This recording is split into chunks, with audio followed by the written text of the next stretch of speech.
Hey guys, అందరూ ఎలా ఉన్నారు? నేను చాలా వీడియోస్లో చెప్పాను కదా, మా మామయ్య గారు పొగాకు వ్యవసాయం చేస్తారని చెప్పి. పొగాకు అనేది కమర్షియల్ క్రాప్ అనమాట. దానికి పెట్టుబడి చాలా ఉంటది. అలానే నేను కొన్ని వీడియోస్లో కూడా చూపించాను నార్మల్ ఎలా కడతారని చెప్పి. మొక్కలు పెద్ద అయిన తర్వాత దాని ప్రాసెస్ ఏంటో కూడా చూపించేస్తాను. చూడండి, ఇక్కడ వీళ్ళు చేస్తున్నారు కదా, దీన్ని ఆ కొట్టు అని అంటారు. చూడండి, చక్కగా నీట్ గా వరుసగా పెట్టుకున్నారు. దీని నెక్స్ట్ ప్రాసెస్ మా ఇంటి దగ్గర కూడా చేస్తారు. అవన్నీ నేను నెక్స్ట్ వీడియోస్లో అయితే అప్లోడ్ చేస్తాను. నార్మల్గా చుట్ట సిగరెట్ అనేది 1 మినిట్ 2 సెకండ్స్లో కూడా కాల్ చేసే వాళ్ళు ఉంటారు. బట్ దాని వెనక ఉన్న ప్రాసెస్ అయితే చాలా పెద్దది. వీళ్ళు ఒక సాఫ్ట్వేర్ ఎంప్లాయీ సంపాదించినట్టయితే ఖచ్చితంగా సంపాదిస్తారు. తక్కువ అనుకుంటే మాత్రం పప్పులో కాలు వేసినట్టే. రోజుకి 1000 రూపీస్ వరకు అయితే సంపాదిస్తారు.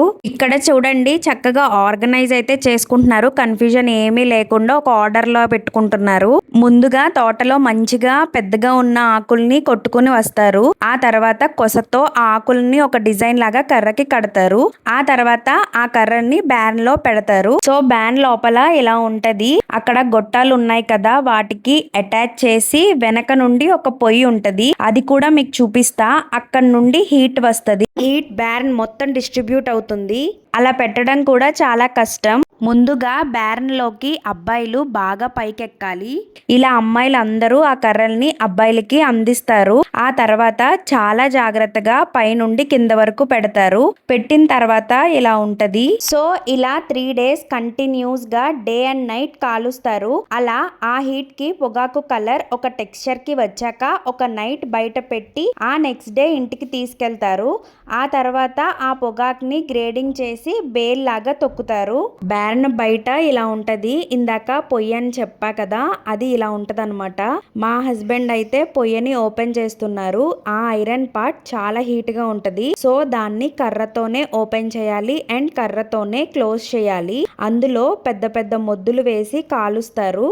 మా ఆయన ఒక చిన్న మొద్దు పొయ్యిలో వేశారు. సో ఆ పొయ్యి చూడండి, ఆల్రెడీ చాలా మొద్దులు కాలుతున్నాయి. సో పొగాకు కలర్ చేంజ్ అవ్వటానికి అంత హీట్ కావాలి. సో మధ్య మధ్యలో ఓపెన్ చేసుకుంటూ హీట్ ఎలాగా వస్తుందన్నది చూసుకుంటూ ఉండాలి. సరిపోదు అని అనిపించినప్పుడు అలా మొద్దులు యాడ్ చేసుకోవాలి. చెప్పాను కదా, క్లోజ్ చేసేటప్పుడు కూడా ఇలా కర్రతోనే చేసుకోవాలన్నమాట. చూడటానికి వాయిస్ ఓవర్ ఇవ్వడానికి చాలా సింపుల్ గానీ అంత ఎండల్లో కూడా ఆ హీట్ లో వర్క్ చేయడం చాలా కష్టం కదా. సో ఇంకా వీళ్ళైతే మంచిగా డ్రింక్స్ అయితే తీసుకుంటున్నారు. ఇంకా ఒక పక్క నుంచి అందరూ ఇంటికి వెళ్ళటానికి కూడా ప్యాక్ చేసేసుకున్నారు. అన్ని కర్రలు పెట్టేశాక ఫైనల్ గా ఇలా ఉంటది. ఇక్కడితో అయిపోయిందని అయితే అసలా కాదు. మిడ్ నైట్ కూడా వచ్చి మామయ్య గారు చెక్ చేసుకుంటూ ఉంటారనమాట. క్యూట్ దూడ చూడండి, మొన్నే పుట్టిందంట. వాళ్ళ మమ్మీ చూడండి ఎంత మంచిగా ప్యాంపర్ చేస్తుందో. అలానే ఈ వీడియో నచ్చితే డెఫినెట్గా లైక్, షేర్ అండ్ సబ్స్క్రైబ్.